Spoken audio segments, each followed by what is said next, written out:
and I help women who are in narcissistic and toxic relationships find their way out. So today we're going to be talking about get your sexy back. So especially after sexual trauma. So typically we do this with Fanny, who is a sexual trauma coach, and she's been really wonderful. But for the time being, she's got some stuff going on in her life, and so we'll be looking for people who are also interested in co-hosting this with me. So if you are a coach, if you are someone that wants to help other women, then let me know, because we'll have you on as a guest to help co-host this. So maybe a group of guests or different people. So consider it. So today we're talking about how to get your sexy back after sexual trauma. So many women who are in narcissistic and codependent relationships end up with sexual trauma, end up with either in their childhood or in their marriage, because they're with someone who will take advantage of their good nature. They're with someone that will take advantage of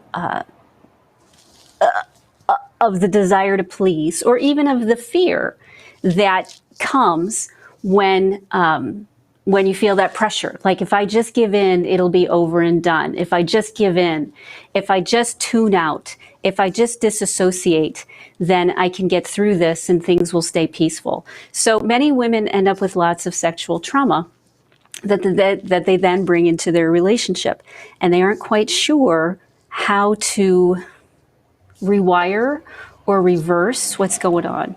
When I was a kid, I was very disconnected from my body, even though I'm a very sensual sort of person. I love food.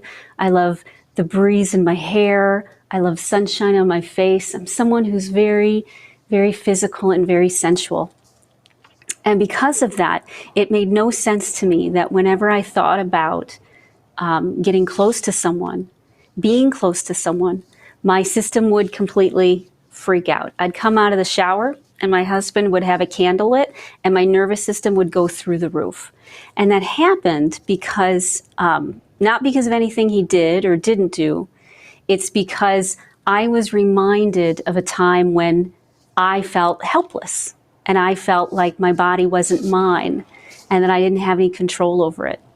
So what are some of the questions, because I've worked with women through sexual trauma for a long time, what are some of the questions that they bring to me that I help them work through? One of the top ones that women ask is, how do I get myself reconnected to my body? How do I get myself to enjoy things that have to do with my senses? Here's a funny little side thing. You know, when someone has trauma as a child, they're more predisposed towards things like fibromyalgia or rheumatoid arthritis. And so even the idea of someone touching you, even the idea of something on your skin, of too much sensation on your skin, can make you feel anxious, uncomfortable, and freaked out. How are you supposed to get close to someone when even their touch makes your skin crawl? Or even the idea of their touch makes your skin crawl, even if the trauma happened a long time in the past. Now, as a massage therapist, I've helped a lot of women with that, because there's a sense of not feeling safe. There's a sense of being overstimulated, like the body's overstimulated.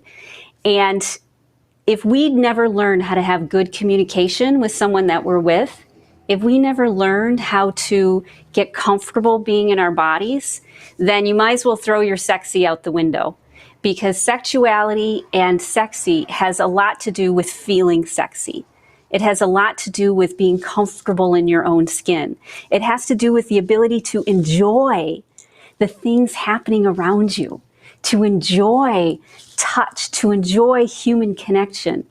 And if all you've ever had was negative associations with touch, was ideas that someone's going to take advantage of you or pressure you or force you, like many people possibly have, especially if you're in a narcissistic relationship, then your skin, your actual skin, rebels and pushes people away. because you just can't stand to be close. I'm very careful. I'm very mindful when I meet someone that I don't just go in and hug people, because I know how sensitive we can all be, especially me. I never wanted strangers to come up and hug me. I don't care about the hug movement. I don't care that we touch everybody. It's not fair. It's not fair not to treat each other with respect. And if you're in a position where you've had any sort of sexual trauma, you were treated as if you were a piece of meat. You were treated as if who you were and what you wanted just didn't matter. So how do you get that back? How do you get that feeling of connection back? Well, the first thing is to start doing really nice things for yourself.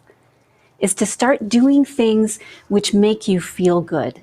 Because right now, your body and your nervous system looks at the world as if it's the enemy, looks at other people as if they're the enemy. And we actually want to throw something and run away when they get too close. We physically want to crawl back into our skin and put up a barrier and run away, even if it's the most simple or innocent of touch, even if it's something like massage or body work.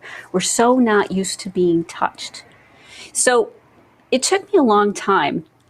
My husband happened to smell just like the person who had abused me. So that took me a really long time to overcome, to realize that how he smelled would not trigger me anymore.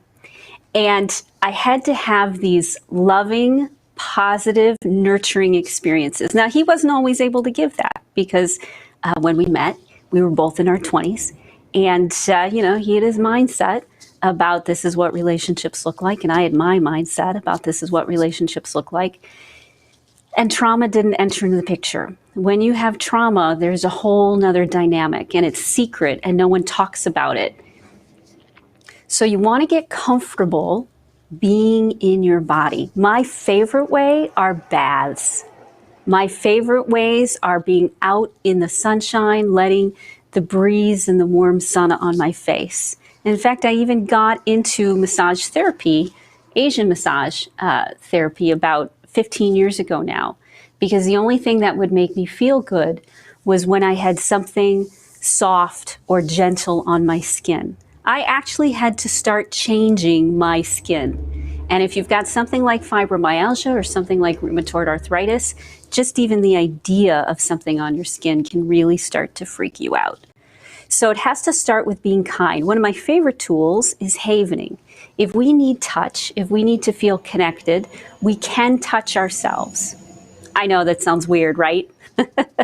And I'm not talking about even touch that's sexual touch. It's caring, nurturing touch. So if you don't know what havening is, it's what people do when they're grieving. They rub and stroke your arms. When you rub and stroke your arms, it starts telling your body that you're safe and you can relax. Because if you don't feel safe, you're not going to be able to feel safe with anybody else. You're not going to be able to relax enough to enjoy having somebody near you. Now, a lot of women have sexual trauma in their past, believe it or not. Either it was childhood abuse, or whether it was rape, or whether it was date rape, or whether it was being forced by someone. And the idea of touch is almost repulsive because it's just such a strong reaction. That's why we have to take these baby steps. I wear soft clothes that feel good on my skin, and I make sure that I touch them regularly. I put soft pillows around and blankets so that I can start to enjoy the feeling of touch again. I even asked my husband for like the first 10 years of our marriage to fall asleep while I would lay next to him. I'd say, you just need to fall asleep. You just need to lay there and not say anything and let me get used to and let me get comfortable being near you. You have to start setting boundaries with people, even healthy people, because they don't know how to deal with women who've had sexual trauma. They don't know how to deal with women who love them but don't want them to be close. Now, if you're in a bad relationship, if you're in a narcissistic relationship, it's even harder because you have to get that love from someplace else. You have to get that love from yourself, or you have to get that love from friends or externally. Touch is a very real need, and if we don't get it, then we start to wiggle out. We start to go nuts. We're not able to handle the things that are happening because our very skin feels like it's crawling. So your homework assignment for today would be to do something that makes you feel good, something that's physical, something that is gentle, something that is caring and nurturing for yourself, because you actually have to rewire your nervous system. You have to go from feeling like you can't stand even the slightest breeze to feeling like, oh, that feels good. That feels good. Now, the next thing that women ask me is, okay, so I'm doing this touch, I'm taking baths, I'm doing these things, and I still feel like my skin is crawling. I still want to run away as fast as humanly possible in the other direction. So the next thing you need to look at is how you're going to layer things. When you want to enjoy touch, you have to make it an enjoyable experience. You have to make it an experience that you want to be a part of. If you're feeling like you're not enjoying it, then your experience isn't going to be very good. So look at candles, look at essential oils, look at music that you love. Take time every week or every day where you can be in a setting where you enjoy having your skin touched, when you enjoy smelling the things around you and engaging with the things around you in a way that makes you feel pleasure. Because pleasure is like a really dirty word. Pleasure is about feeling good.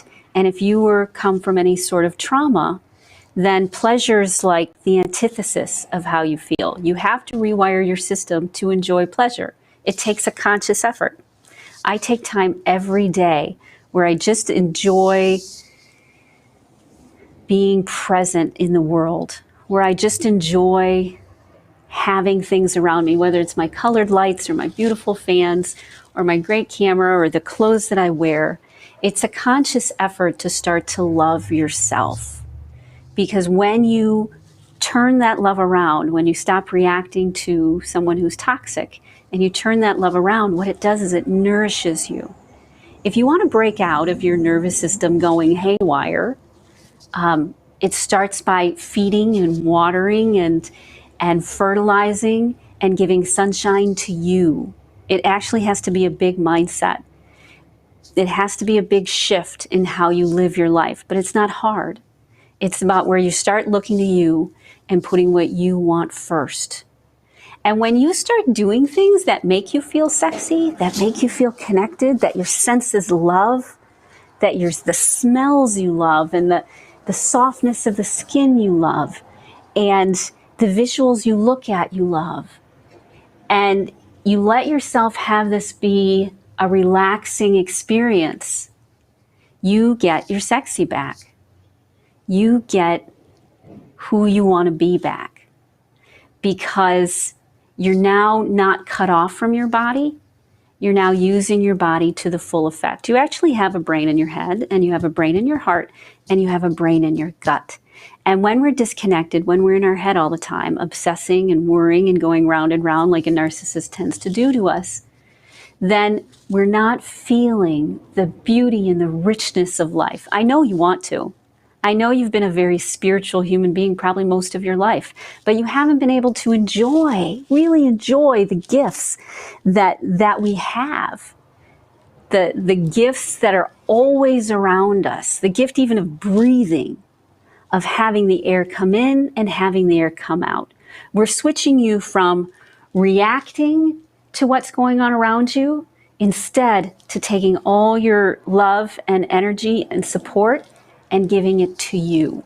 Even if it's just 10 minutes or 5 minutes or 1 minute, that you take a break every couple hours and for 1 minute, you do something that's pleasurable. You do something that makes your senses come alive. Maybe it's really good quality chocolate. Maybe it's clean, great water. Maybe it's going outside and seeing what the trees have to say about wisdom. Do you see how this is a mind shift? Do you see how this is a way we go from how we used to treat ourselves to how we treat ourselves now?